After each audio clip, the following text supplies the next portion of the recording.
जीव का कल्याण तभी हो सकता है जब वो प्रभु का नाम लेता है। प्रभु के नाम में जब डूबता है तभी आपका कल्याण होगा। अगर मनुष्य इस संसार में अपने कल्याण को खोजे तो ये उसकी मूर्खता है, अज्ञानता है। इस संसार में आपका कल्याण नहीं हो सकता है। इस संसार में हम लोग अपने कर्मों का भोग भोग रहे हैं। अपने कल्याण के लिए जीव परमात्मा का नाम लेता है। जो भोगन को आप भोग रहे हो स्मृति लोक में, उससे जो परिणाम उसका है, अगर बुरा परिणाम है तो परमात्मा के नाम लेकर परमात्मा के नाम का सुमिरन करते हो जब, तब जीव का कल्याण हो जाता है और वह पापों से मुक्त हो जाता है। जीव सोचे कि बस संसार में ही हम संसाधन जुटाकर हम सुखी हो जाए, यह संभव नहीं है। सुखी कोई नहीं है इस धरती पर। सुखी वही है जो अपने मन को परमात्मा को समर्पित कर दिया हो और शास्त्र के अनुकूल चलता हो, गुरु का सत्संग सुनता हो और अपने गृहस्थी जीवन का अच्छे से यापन कर रहा हो, अपने गृहस्थी को चला रहे हैं। तो जब जीव के अंदर सत्संग न हो, भक्ति भजन अंदर न हो, तो उसके जीवन जो होती है वो बहुत दुखदायी होता है, बहुत कष्टदायी होता है। जब कभी कभी आप बहुत दुख और तकलीफ में होते हो तो मंदिर चले जाते हैं, धाम करने चले जाते हैं, कोई तीर्थ करने चले जाते हैं, किसी धाम पर चले जाते हैं, तब आपका मन वहां से आते हो तो बहुत अपने आप को हल्का महसूस करते हैं, अपने आप को बहुत फ्री महसूस करते हैं। मात्र हम संसार में जब भागते हैं, लोगों को प्रति बस झुकाव रखते हैं, हमको ये मिल जाए, वो मिल जाए, वो मेरा रिश्तेदार बन जाए, वो मेरा बन जाए, इसी को बनाने के चक्कर में जो हम पड़े रहते हैं 24 घंटा, सोए भी उसी ख्वाब में रहते हैं, पदार्थ के संग्रह के चक्कर में। तो उस मनुष्य का जो विचार होता है ना, ये अब तक कठिन हो जाता है। वो अपने विचार में बस जाता है। जब उसको गुरु का कृपा होता है उसके ऊपर, जब उसको गुरु का सानिध्य मिलता है, तो जो जटिल विचारों में पड़ा था उसमें से निकल जाता है। कुल कहने का तात्पर्य है कि अपने जीवन को सुखी बनाना चाहते हो, अपने जीवन को आनंदित बनाना चाहते हो, तो गुरु के शरणागत हो और सुबह शाम भगवान का भजन करो, नाम का जप करो, इससे आपका कल्याण होगा। और संसार में आप कहीं भी चले जाओ, किसी भी व्यक्ति के पास चले जाओ, आपका कल्याण कभी नहीं हो सकता है। इस बात को मान लो। अगर आपका कल्याण कोई करने वाला है तो हमारे परमात्मा है। परमात्मा के अलावा कोई और आपका कल्याण जीवन में नहीं कर सकता है। इस बात को गांठ मार लेना। कोई आपका कल्याण कर सकता है, वो परमात्मा है, वही आपका कल्याण करेगा। अगर उस परमात्मा से विमुख हो गए, उस परमात्मा से अगर दूर हो गए, मैं व्यास गद्दी से बोल रहा हूँ, कितने भगवान आपको धन दौलत रुपया शोहरत दे दिए हो, लेकिन आप सुख आपसे ले लेंगे, सुखी नहीं रहोगे। जब जीवन में सुख ही नहीं रहेगा तो सारा संसाधन जो सब व्यर्थ है, विष के समान आपको ऊपर काम करेगा। इसलिए मैं बार बार लोगों से कहता हूँ, भजन करो, भगवान का नाम लो। 2.5 से 3 घंटा रात को मैं सोता हूँ, बस बड़कपन नहीं कर रहा हूँ। अब लग रहा है लोगों के बीच में पहली बार कोई बात कर रहा हूँ, कोई अपनी चर्चा, उस बात नहीं मैं अपनी चर्चा करूँ, मैं इतना सोता हूँ। मेरे कहने का मतलब है कि मैं 2.5 घंटा मात्र सोता हूँ और भगवान का दिन रात भजन होती है। और देखो फिर भी शरीर स्वस्थ। कोई कहे कि मैं स्वस्थ हूँ, एकदम नहीं हूँ। दहाड़ के आप लोग के बीच में बोल रहा हूँ। हमको दिखाना नहीं कि हम भजन कर रहे हैं, हमको सिर्फ किसी से कहना नहीं है, हमको यह शोहरत और भीड़ नहीं जुटाना है। मैं बार बार कहता हूँ, अगर किसी को तकलीफ है आपके भजन से, मैं कहता हूँ छुपा के करो, मत मंत्र जप करो जोर से, अपने मन में करो। अगर आपकी पूजा से किसी को तकलीफ है तो आप अपने मन में वो पूजा करो, अपने मन को पवित्र रखो, भगवान आपकी पूजा को स्वीकार करेंगे। पाखंड करने की जरूरत नहीं है। भगवान कहते हैं ना, आप एक पैर बढ़ाओ मैं 100 कदम बढ़ाऊंगा। आप एक कदम तो बढ़ाओ, लेकिन जीव एक कदम भी बढ़ाने के लिए तैयार नहीं। माया का इतना उसके ऊपर प्रभाव है तो कहां से बढ़ाएगा। हम कह रहे हैं कि आप गृहस्थ में हो, आप कम से कम 10 मिनट या 15 मिनट 20 मिनट आधे घंटे जो भी आपके पास समय है, आधे घंटे सुबह आधे घंटे शाम के लिए समय निकालिए। 24 घंटा में 1 घंटा परमात्मा के लिए समय निकालिए। बकिया समय तो गृहस्थ के लिए दे ही रहे हो, बकिया समय तो आप गृहस्थ में दे रहे हो। 1 घंटा तो भगवान के लिए समय निकाल सकते हो। आप 1 घंटा भी भगवान के लिए समय नहीं निकाल पाते हो। ये दुर्भाग्य है जीव का। मतलब आपके ऊपर कलयुग का प्रभाव है, कई जन्मों का पाप है। वह पाप आपको सही दिशा नहीं दे रहा है। वह जो आपके ऊपर पाप है वो आपको सत्संग में नहीं जाने दे रहा है, आपको अच्छे ग्रंथ नहीं पढ़ने दे रहा है। आपको सावधान होने की जरूरत है कि आप भजन कर रहे हो, आपका मन नहीं लग रहा है, इसका मतलब आपके ऊपर पापों का ढेर है। आप वहां सावधान अगर नहीं हुए तो मनुष्य दुर्गति की तरफ चला जाएगा। इसलिए मनुष्य को अपने अंदर सुधार की आवश्यकता है। और सुधार जीव के अंदर तभी होगा जब वो गुरु के सानिध्य में बैठेगा, गुरु की वाणी सुनेगा, तभी आपके मन में परिवर्तन हो सकता है। प्यास अंदर तभी बुझेगी जब आपके अंदर पानी जाएगा।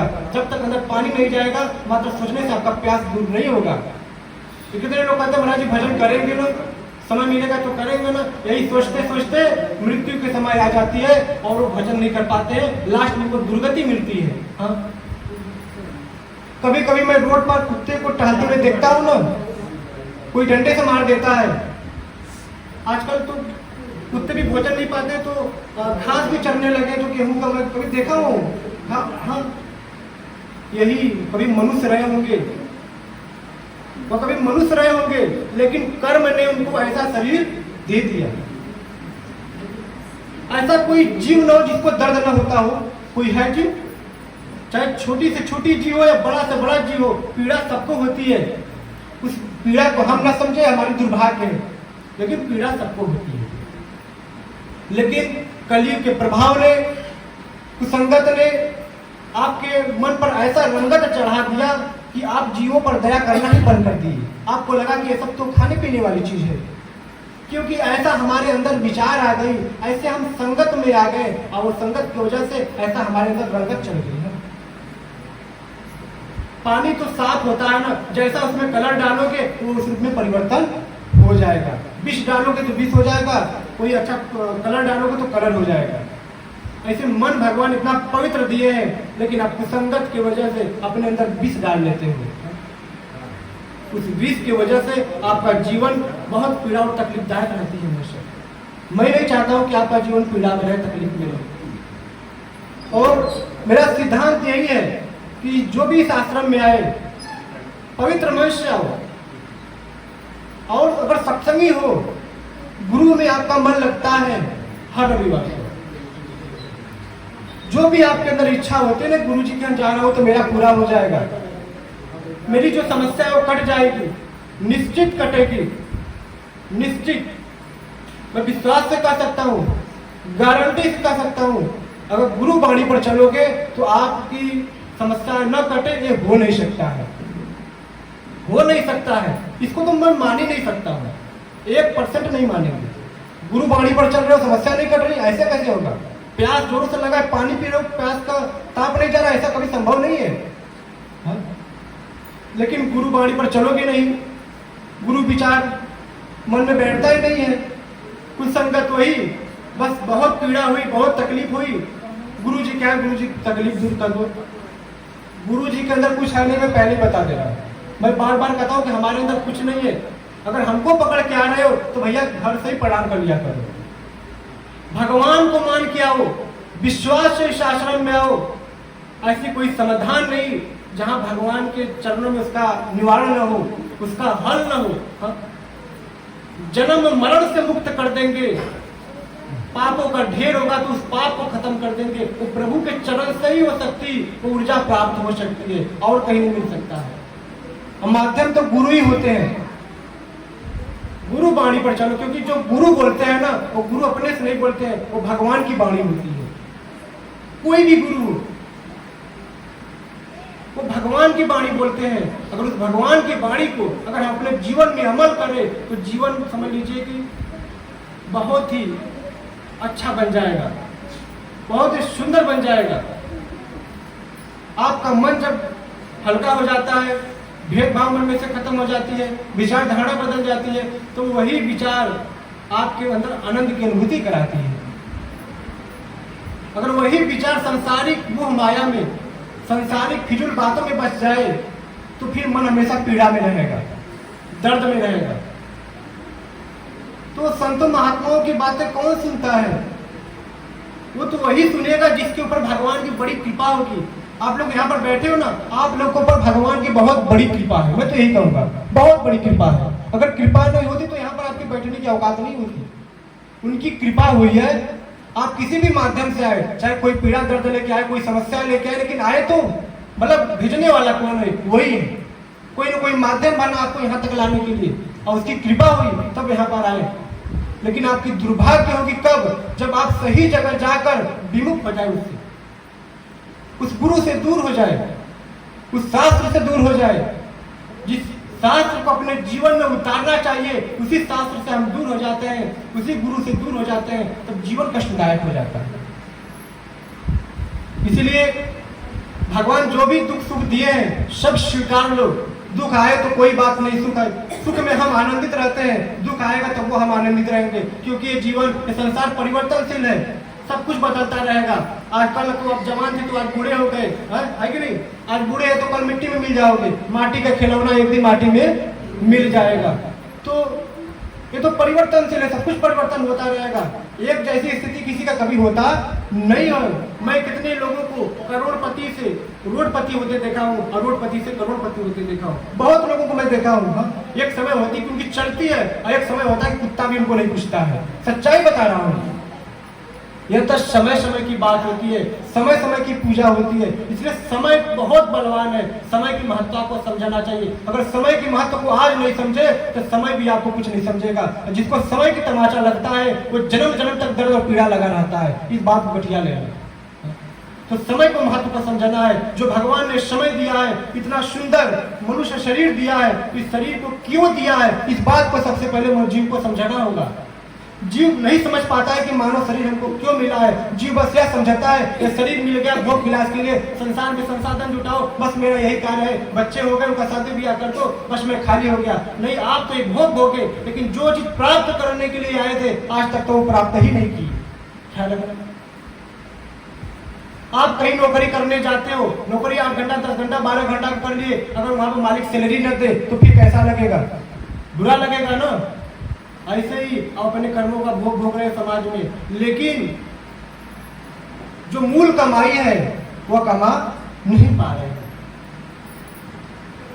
तो मनुष्य जीव को समझाना चाहिए कि मैं धरती पर क्यों आया हूं, क्या करने के लिए आया हूं, मेरा उद्देश्य क्या है। उस उद्देश्य को खोजना है। महात्मा बुद्ध ने उद्देश्य को खोजा, और आज पूरे विश्व में महात्मा बुद्ध हो गए। उनको जानने लगे, उनकी लोग पत्रिका पढ़ते हैं, उनका लोग दर्शन करते हैं। दर्शन उनके चेहरे का नहीं करते हैं, उनके चरित्र का करते हैं कि महात्मा बुद्ध इतने महापुरुष थे, इतने विद्वान थे। उन्होंने ये खोज किया, उन्होंने कहीं बाहर की खोज नहीं बताया। उन्होंने कहा स्वयं के अंदर खोजो, और जो परमात्मा है, जो प्रभु है, वो आपके अंदर विराजमान है। उस परमात्मा को ढूंढो। आप परमात्मा को कैसे ढूंढोगे? उसको ढूंढने के लिए हमको कोई गुरु की आवश्यकता पड़ेगी, उनका मार्गदर्शन करना पड़ेगा, तब अपने अंदर उस शक्तियों को खोज पाओगे, उस परमात्मा का दर्शन कर पाओगे। बिना गुरु का ढूंढते रह जाओ पूरी दुनिया में, कहीं भगवान का दर्शन आपको नहीं हो सकता है। मैं गारंटी के साथ कर सकता हूँ।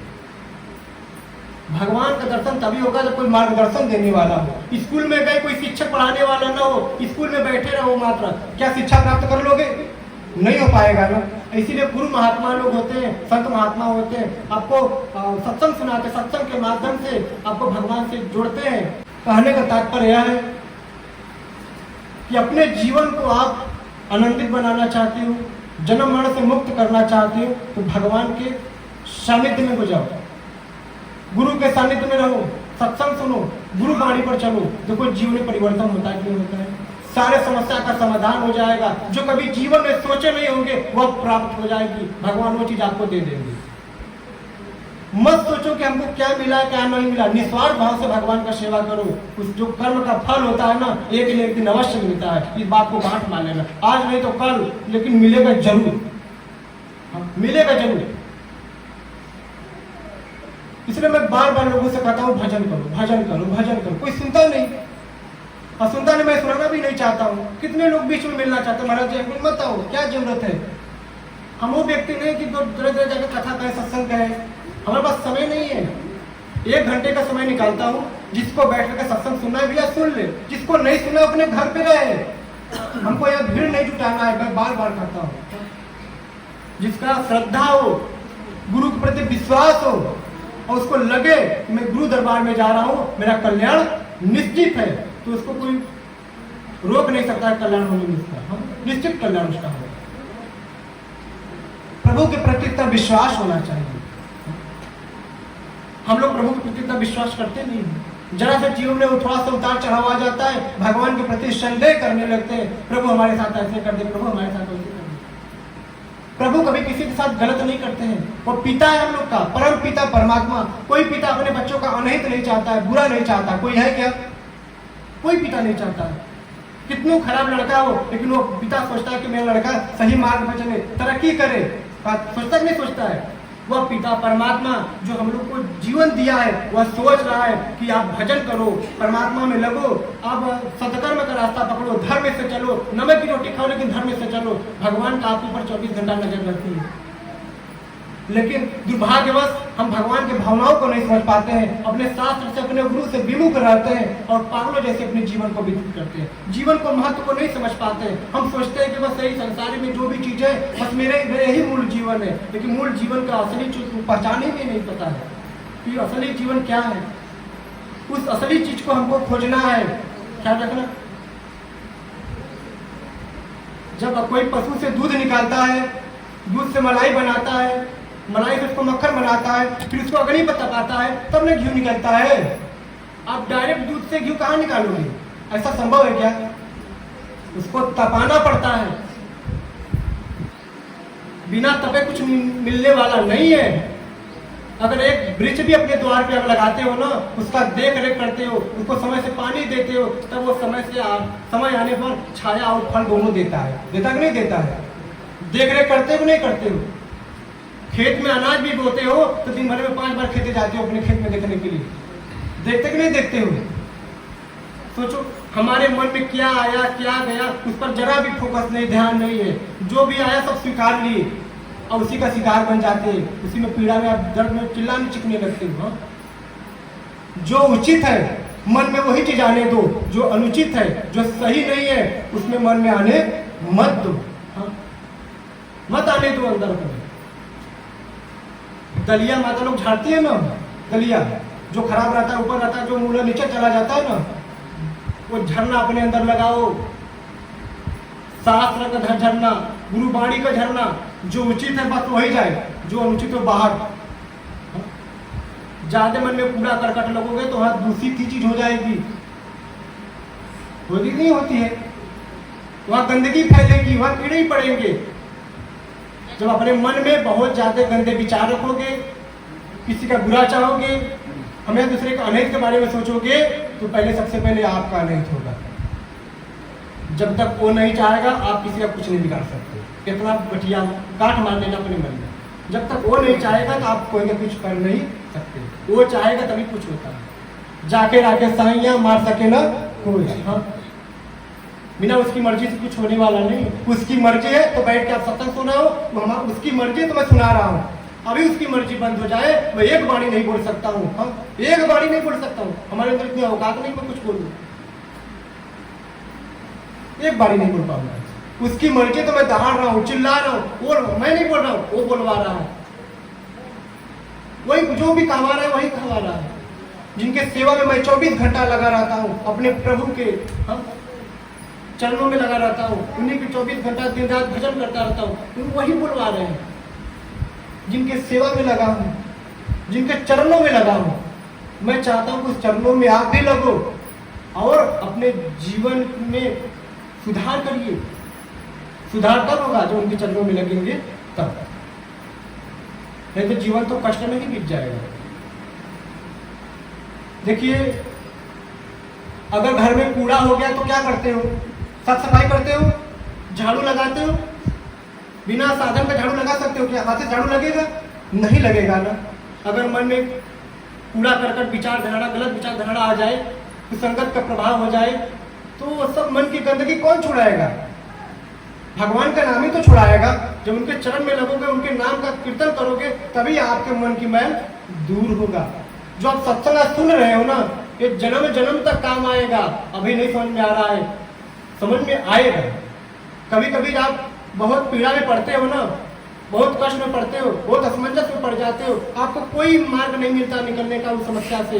तो जब कभी अचानक समस्या से निकल गए तो आपको महसूस हो जाता है तो गुरु महाराज की कृपा होगी, तो भगवान की कृपा होगी। सत्संग में जाता हूँ, महाराज की कृपा होगी, भगवान का आशीर्वाद होगा कि मैं समस्या से बाहर निकल गया। होता नहीं होता है? तुरंत आदमी को अंदर विचार ऐसे आने लगते हैं। जब जब आप समस्याओं में बचोगे, तब तक भगवान किसी न किसी माध्यम से आपको रक्षा करने के लिए आ जाते हैं। हाँ? एक महिला थी, वो बोल रही थी कि महाराज जी, आप विश्वास नहीं करोगे, हमारे पति एडमिट, क्या बोलते हैं उसको, जब कोई हॉस्पिटल में भर्ती रहता है, एडमिट, हाँ एडमिट है थे।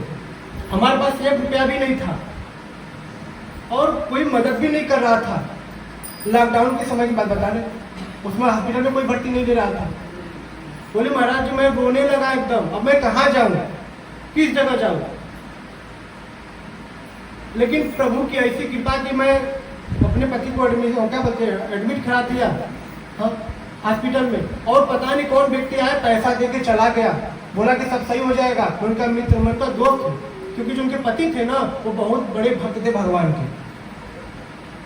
अच्छा, कोई कहानी नहीं, सच्चाई बात बता रहा हूँ, ये सच्ची घटना है।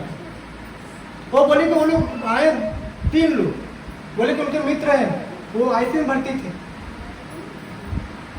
वो लोग आए, पैसा दे के चले गए और बहुत पता किया, लेकिन उन लोग का पता नहीं लगा, पता नहीं लगा। हाँ? भगवान की इतनी बड़ी कृपा है, महसूस करो, भगवान पल पल आपके साथ रहेंगे। है भी, वो आपसे कहीं दूर नहीं है, आपके साथ साथ है। महसूस तो करो। जब किसी को बुलाओगे तभी तो कोई ताकेगा। मैं आपको बुलाऊंगा तो आप ताकोगे, मैं आपको बुलाऊंगा तो आप ताकोगे। बुलाओ तो उनको पहले, अब बुलाते नहीं हो, बस रो रहे हो, बिलख रहे हो, उससे काम चलेगा? बुलाओ उनको, कृपा ही कृपा होगी। आप यहाँ पर बैठ के सत्संग सुन रहे हो ना, हम तो कहते हैं कि हमको कुछ करने की आवश्यकता नहीं है, बस बैठ जाओ, बस आओ, बस श्रद्धा से, और घर पे बस गुरु वाणी पर चलो, जैसे गुरु वाणी पर बताया जा रहा है आपको चलने के लिए। देखो जीवन में कितना सुधार आ रही है। माया इतना दबेड़ रही है आपको कि कहाँ भजन लोगे, भगवान का करोगे? भजन करने का समय नहीं है लोगों के पास। माया बहुत,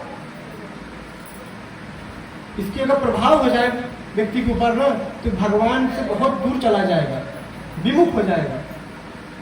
बहुत ठगनी है, वो ठग लेती है आपके मन को। तो ठग लोग से हमेशा दूर रहना है कि नहीं रहना है? अच्छा, कोई आपके गांव में ठगी आ जाता है तो वो देखो बहुत बड़ा ठगी है, इससे दूर रहना भैया, कहते को नहीं कहते? तो भैया माया ठगनी। अब इसको इतना भी छूट मत दे दो कि आप पर राज करने लगे तुच्छ चीजें। हम ये बहुत ही प्रभावशाली, जरा मौका मिला प्रभाव तुरंत आपको ऊपर डाल देंगे। इसलिए माया से बचना है तो भगवान का भजन करना पड़ेगा। माया का मतलब ये नहीं कहता कि घर परिवार छोड़ दो, मैं लड़का छोड़ के चले जाओ वन में, मैं कभी नहीं कहता हूँ। माया का मतलब कि आप इतना भी माया में मत पड़ जाओ कि अपने आप को उलझा लो, अपने आप को पीड़ा में डाल लो, अपने आप को कष्ट में कर लो, इतना भी माया आपके ऊपर ना है। अगर इससे आप कब बचोगे? इससे जब आप गुरु के सानिध्य में बैठ के सत्संग सुनोगे, तभी तो ज्ञान होगा ना कि जीवन में हमको क्या करना चाहिए, क्या नहीं करना चाहिए। समझ रहे हैं? हाँ, नहीं तो जीवन नरक हो जाती है। सबको भजन करना चाहिए, हर घर में भजन होना चाहिए, सबके घर में कीर्तन होना चाहिए, सुबह शाम तालियों का आवाज बजना चाहिए। हाँ, भूत प्रेत आकड़ी डाकनी साकनी लग के बैठने क्या, आपके कोसों दूर रहेंगे वो लोग। सच बता रहा हूँ, जो भगवान का होकर रहता है उसके ऊपर ऐसी कोई गंदी साया में कभी नहीं पड़ती, जीवन में नहीं पड़ती है। तो मैं गारंटी के साथ बोल सकता हूँ।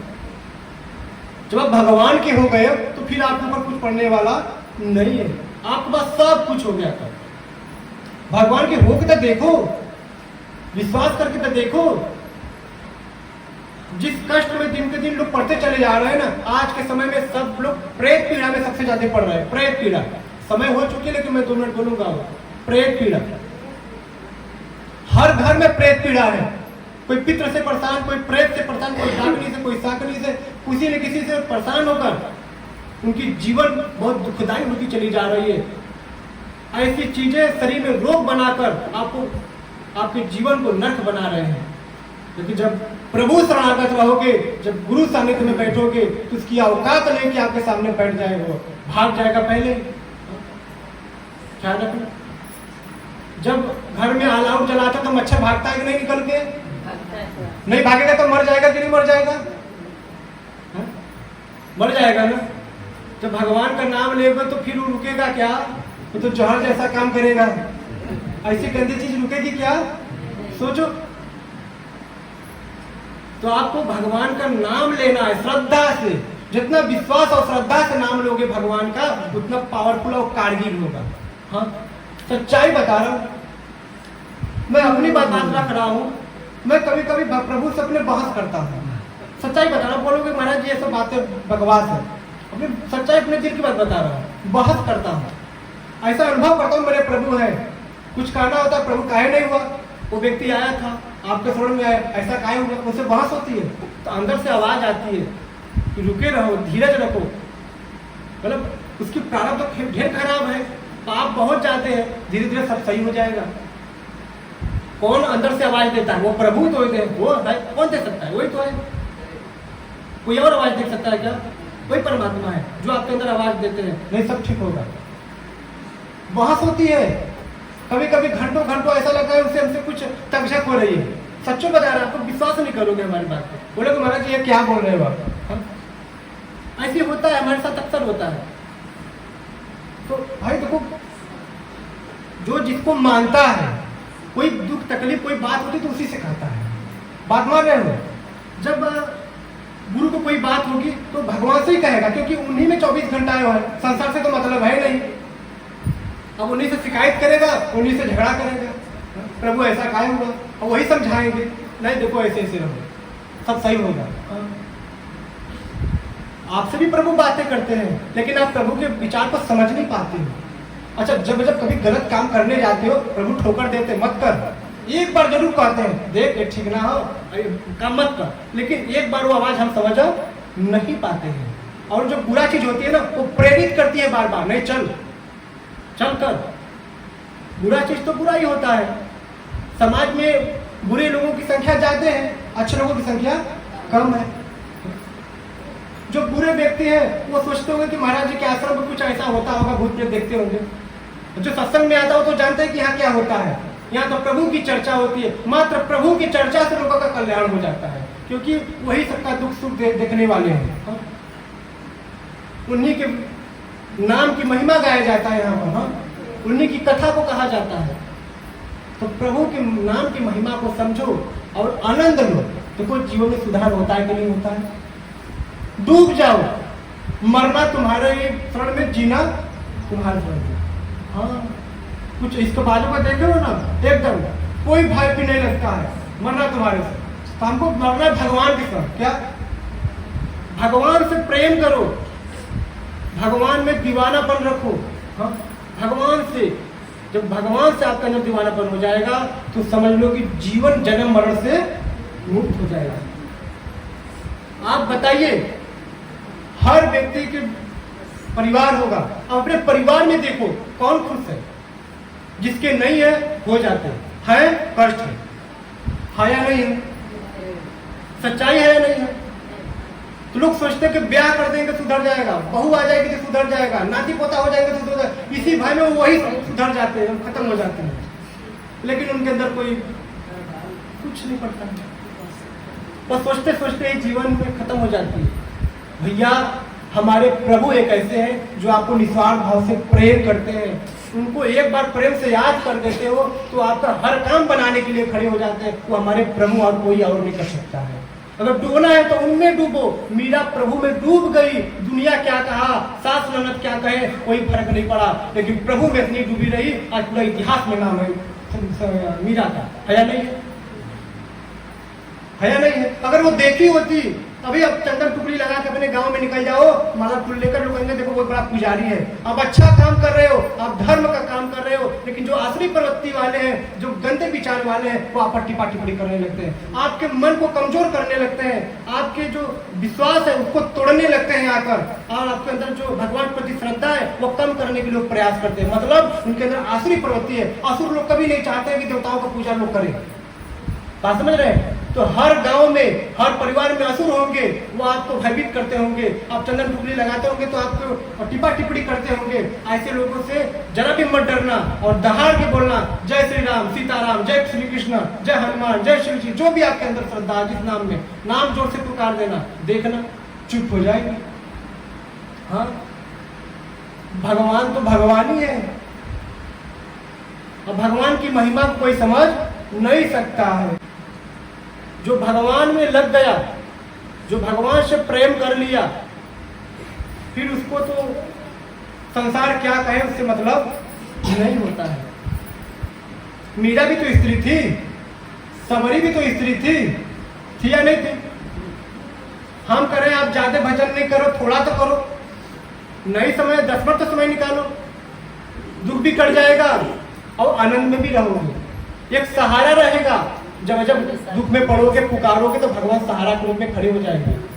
ख्याल रखना। अगर द्रौपदी के साथ क्या हुआ, 5 लोग थे, 5 पति है कि नहीं? वहां पे अर्जुन भी थे, और वहां पे नकुल भी थे, युधिष्ठिर सब लोग थे, पितामह भीष्म थे, द्रोणाचार्य थे। कोई बचाया क्या? कोई बचाया लाज? कोई बचाया? अगर भगवान नहीं हो, अगर भगवान नहीं आते तो क्या द्रौपदी का लाज बच सकता था? तो इस संसार में आपका कोई कल्याण नहीं कर सकता है, इस संसार में आपका कोई सहयोग नहीं कर सकता है जब तक वो नहीं चाहेगा। वो चाहता है तभी कोई सहयोग करता है, वो चाहता है तभी आपका कोई कल्याण करता है। अगर वो नहीं चाहे तो आपका कोई कल्याण होने वाला नहीं है। इस बात को गांठ मार लेना अपने मन में। वो चाहता है तभी कुछ होता है, इसलिए उसको अपना मित्र मानो, उसको अपना पिता मानो, परम पिता परमात्मा को। जो भी कहना उससे कहो, हर समस्या का समाधान आपका परमात्मा करेगा। दुश्मन को भी मित्र बना देगा। अगर वो परमात्मा से विमुख रहोगे तो जीवन हमेशा आपका कष्ट में ही रहेगा, पीड़ा में ही रहेगा। इसलिए उस पीड़ा से निकलना है तो भगवान का भजन करो। बहुत ज्यादा बुद्धि लगाओगे तो उलझे जाओगे। हाँ, एक शिल्पकार था, वो बहुत बुद्धि लगा रहा था, बहुत अच्छा कलाकारी इसके अंदर थी, एकदम जैसा इंसान था वैसा बना देता था। सब कंफ्यूजन हो जाते थे कि असली है कि नकली। कभी कभी कुछ फूल होता था ना, तो लोग बोलते असली है कि नकली, उसको टच करके देखते हैं। ऐसा ही कुछ वो शिल्पकार था। तो उसको घमंड हो गया, क्या जब दूध हमको लेने आएंगे तो अपना मूर्ति बना के उसी में छुप जाएंगे। अब जब उसका समय आया तो जब दूध उसको लेने के लिए आया तो अपने जैसा कई मूर्तियां बनाया था, उसी में वो छुप गया। अब भगवान भी कंफ्यूजन, उनके दूध सब लोग कंफ्यूजन, कहाँ गया? भगवान तो भगवान ही है। और शिल्पकार को बहुत ज्यादा घमंड थी, तो भगवान ने वो कहा कि मूर्ति तो बहुत बढ़िया है लेकिन एक कमी है। तो झटक ने बोल दिया कौन कमी है? सब बोल पकड़ बोले यह कमी है। तो भैया भगवान से छल नहीं कर पाओगे, वो परमात्मा से छल नहीं कर पाओगे। पुत्र सोचता है कि हम पिता से जाते चला, पिता तो पिता ही होता है, पुत्र पुत्र ही होता है, कितना दिमागदार हो जाए, है कि नहीं? पुत्र पिता नहीं हो सकता है, पुत्र पुत्र ही बन के रहेगा, पिता पिता ही रहेगा। इसलिए भगवान के शरणागत रहो, अच्छा कार्य करो और संगत जरूर करो। जो सत्संग सुनो इसको जरूर सुनो आकर, जिसका श्रद्धा लगे वो जरूर आए। 100 काम छोड़ के आओ, 1000 काम छोड़ के आओ, लेकिन सत्संग सुनो। मैं यहाँ चिल्ला रहा हूँ 1 घंटे से, तो मैं मूर्ख थोड़ी ना हूँ। हाँ, हमको क्या मतलब है आप लोग से? भैया अपना भजन करेंगे अंदर, राम राम करेंगे, सीताराम। हमको पसीना करने की क्या जरूरत है? देखो ना पूरा पसीना पसीना हो गए हैं। हमारा क्या लाभ है? लेकिन मैं चाहता हूँ जीव कल्याण हो, मैं विश्व कल्याण की बात है। मैं भजन करता हूँ जब सुबह सुबह ना, मैं भगवान से सबसे पहला ये शब्द बोलता हूँ, प्रभु विश्व कल्याण हो, पूरे विश्व में कल्याण हो। हाँ, फिर उसके बाद कहता हूँ मेरे भक्तों का भी कल्याण हो जो आते हैं। मैं नजर हो आपका सीसी कैमरे में कैच कर लूँ, ताकि उनके जो दुख है, जो तकलीफ है, उसको दूर कर सके आप। हाँ, उनको पहचान में ले सके आप। मैं भगवान से कहता हूँ प्रभु सबका दुख दूर करना। हाँ? मैं अपने लिए कुछ नहीं कहता हूँ कि हमारा दुख, हम बस इतना ही कहते हैं प्रभु हमारे ऊपर कृपा बनाए रखना, बस उनकी कृपा चाहिए हमको। तो मैं तो आप लोग से यही कहूँगा, भजन करो, गुरु सानिध्य में बैठ रहे हो, भजन करो, कृपा होगी, कल्याण होगा, धीरज रखो। ऐसा कोई कार्य नहीं जो भगवान के चरणों में हल न हो, इसका ये संभव नहीं है कि हल न हो। निश्चित हल होगा, निश्चित कल्याण होगा।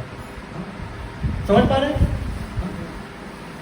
तो एक सप्ताह में कई दिन तो समय देता हूँ। अब जान तो पहले मैं रोज वीडियो बना के डालता था, अब तो एकदम कम कर दिया हूँ, और सप्ताह में कई बार डाल पाता हूँ। हमको बस समय नहीं है। देखिए, लोगों के पास समय होता है, लोग वीडियो बना लेते हैं, हमारे पास 1 मिनट का भी समय फालतू नहीं है। मैं अपने प्रभु के अलावा किसी को समय नहीं देना चाहता हूँ। पहली बात, हमारे प्रभु ही सब कुछ है, मैं अपने प्रभु में समय देना चाहता हूँ। समय निकलता है, जो भी वीडियो बनता है वो डाल देता हूँ, बस। हमको ज़्यादा पाखंड नहीं करना है, ना यहाँ भीड़ बनाना है, ना हमको शोहरत कमाना है। जो भी कुछ कमाना है, नाम जप की महिमा कमाना है, बस। उससे ज़्यादा कुछ चाहिए नहीं। हाँ, नहीं तो मैं जाके रोड पे बस जाता, कितने लोग आ जाते हैं। ये सबसे मैं बहुत दूर हूँ, इसलिए तो गांव में आराम से पड़ा हूँ। हाँ, तो कोई आएगा नहीं, बड़ी गाड़ी इस पर चलेगी नहीं, आराम से हमारा भजन होगा, है कि नहीं? सीताराम सीताराम होगा, ओम ओम करेंगे। हाँ, तो सब कबाड़ फैलने से क्या जरूरत है? जितना माया फैलाओगे उतना परेशानी बढ़ेगी, है कि नहीं? कि अपने जीवन में सुखी और आनंदित रहना चाहते हो, अपने आप को बस धर्म पे चलो। कौन क्या कर रहा है, कौन क्या सुना रहा है, उस पर ध्यान मत दो। आप क्या कर रहे हो, आप सही हो ना, आप अपने आप को मान रहे हो ना, मैं सही हूँ, धर्म से चल रहा हूँ, शास्त्र से चल रहा हूँ, बस। और कोई किसी को परिणाम या क्या बोलते हैं उसको, उनको बताने की आवश्यकता नहीं कि मैं सही हूँ। हाँ, कुछ कहने की आवश्यकता, बस आप धर्म से चलो, बस। आज तक मैं किसी से नहीं कहा मैं सही या कुछ भी हूँ। मैं जानता हूँ, मेरे भगवान जानते हैं मैं कैसा हूँ, कैसे भी मेरे प्रभु जानते हैं। मैं शास्त्र से चल रहा हूँ, मैं धर्म से चल रहा हूँ, मैं अपने आप को पवित्र मान रहा हूँ, देख रहा हूँ। और कोई दुनिया हमको कहकर कोई फर्क पड़ने वाला हमको नहीं है। पहली बात, कहने वाले कितने चले गए, आपका विरोध कितने करने वाले होंगे। हम तो बहुत रोते हैं, बताएंगे तभी मानोगे क्या। हम तो बहुत रोते भगवान के सामने, कभी कभी तो इतना रोते हैं कि बंद ही नहीं होता है। उनके प्रेम में रोता हूँ, हर बात कहना उचित नहीं समझाता हूँ, इसलिए नहीं करता हूँ कोई बात। मैं बहुत रोता हूँ, आपके सामने थोड़ी रहूंगा। ये संसार के रोने से कुछ मिलेगा हमको? अरे तो लोग तो मजाक बना दोगे हमारा। अरे बाबा जी होकर रो रहे हैं, लेकिन किस भाव से रो रहे हैं इस कभी नहीं समझोगे। इस चीज को, भावना को नहीं समझोगे। अरे रो रहे हैं, अरे हमको संसार के लिए नहीं रो रहा हूँ, अपने भगवान के लिए रो रहा हूँ। हाँ, इस संसार के लिए नहीं कि इनके लिए रो। अरे तुम लोग क्या हो, आज होकर साथ छोड़ दोगे, लेकिन मेरे प्रभु हैं जो कभी साथ नहीं छोड़ने वाले हैं, जो मेरे साथ परख परख पर चलते हैं, मेरे हृदय में वास करते हैं। वो उस परमात्मा के लिए रोता हूँ। हमको संसार से कोई लोग नहीं भैया, पहले बता रहा हूँ, कोई मतलब नहीं है। हमको अपने परमात्मा से मतलब है, मैं उनके ही सामने रोता हूँ। हाँ, कुछ कहना सुना तो उन्हीं से कहो, सुनो, वही कुछ निर्णय निकालेंगे। आपके सामने क्या कहूँ, आप तो खुद भिखारी हो व्यक्ति, है कि नहीं? हर व्यक्ति भिखारी है, चाहे अमीर हो चाहे गरीब, है या नहीं है? हर व्यक्ति अपनी जरूरत को मांगता है कि नहीं मांगता है भगवान से? जो मांगता है भगवान कहेंगे तो मतलब मैं नहीं कहूँगा, मतलब मेरे कहने का भाव यह है, आप तो खुद ही आपका भरा नहीं है, आप भगवान का क्या भरोगे? अरे उस खजाना में कूद पड़ो जहां मांगना ही ना पड़े। कहने का मतलब यह है, ऐसे न करना पड़े, उसी में कूद जाओ खजानवा में। बात समझ गए? तो खजाना तो भगवान के नाम में, डूब जाओ उसी में। कुछ मांगने की आवश्यकता नहीं पड़ेगी, गिड़गिड़ाने की आवश्यकता नहीं पड़ेगी, प्रभु दे दो, बड़ा कष्ट ना, डूबे हो, निकालो खूब इसी में से। उसकी मरहम पता लग जाएगी। समझ रहे हो? समझ आ रहे कि नहीं आ रहे? डूब जाओ, कुछ मांगने की आवश्यकता नहीं है। जो पानी में खुदा ही डूबा उसको प्यास की कहाँ तड़प है, पियो ना उसमें घुट घुट कर, क्या दिक्कत है? हा? तो प्रभु में इतनी आनंद है। अचार जानते हो, अगर अचार तेल से बाहर कुछ दिन कर दो तो खाने लायक नहीं रहता है। ऐसे मनुष्य का मन है, अगर वो संसार में ज्यादा विचरण करता है तो व्यक्ति के अंदर पाप मड़ाने लगता है। अगर प्रभु में डूबा रहता है तो उसके अंदर पाप नहीं मड़ाता। जैसे तो तेल में अचार हमेशा रहेगा तो कभी खराब नहीं होगा, कभी खराब नहीं होगा। हा? वो अचार का डिब्बा बरनी कहीं भी रख दो, कोई फर्क पड़ने वाला नहीं है, क्योंकि वो अचार तेल में डूबा है। ऐसे आपका शरीर कहीं भी रहे लेकिन मन परमात्मा में डूबा रहे, कोई फर्क नहीं पड़ने वाला है। तो उस परमात्मा को याद करो, उस प्रभु को याद करो जो जन्म मरण से आपको मुक्त कर दे। सारे समस्या का समाधान में जितना सफर सुना रहा हूं हो रहा है। आप कहोगे महाराज जी कैसे हो रहा? हो रहा है। प्रेत है तो गेट में मार खाएगा, रोग है तो भी भगवान कृपा होगी सही हो जाएगा। वो कौन करेगा?